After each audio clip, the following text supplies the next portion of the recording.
இப்போ எக்ஸாம்பிள் 3 குழந்தை இருக்கா, 2 குழந்தை இருக்கா, ஒருத்தன் விட்டுரு, மீதி இருக்கணும் டேக் ஓவர் பண்ணிக்கோ. இவன் வளர வளர இவனுக்கு நீங்கள் எல்லாமே செய்ய செய்ய பொசசிவ்லி அவன் செய்ய ஆரம்பிச்சிடும்.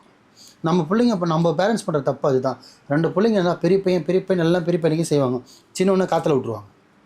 அவன் என்ன பண்ணான், எல்லாம் அவனை தான் செய்கிறாங்க, நம்ம செய்ய மாட்டேன்னு அவனுக்கு ஒரு ஈகோன்னு வந்துடுது. அப்படியே யார் நம்ம பேச்சை கேட்கலையோ, நம்ம கண்ட்ரோல் குறலையோ, அவனை ஒன்றுமே திருத்த வேணாம். அவனுக்கு தேவை அந்த எல்லாமே நீங்கள் கட் பண்ணிடுங்க.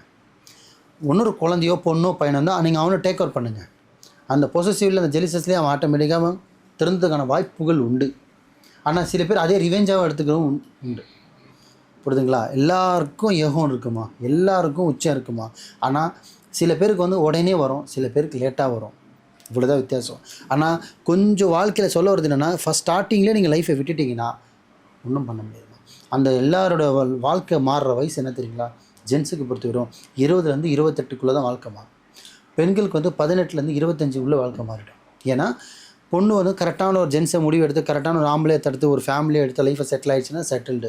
கொஞ்சம் லவ்ன்ற விஷயத்தில் வேறு மாதிரி போயிடுச்சு, 2K கிட்ஸ் அப்படி இப்படின்னு போச்சுன்னா முடிஞ்சிடுச்சு.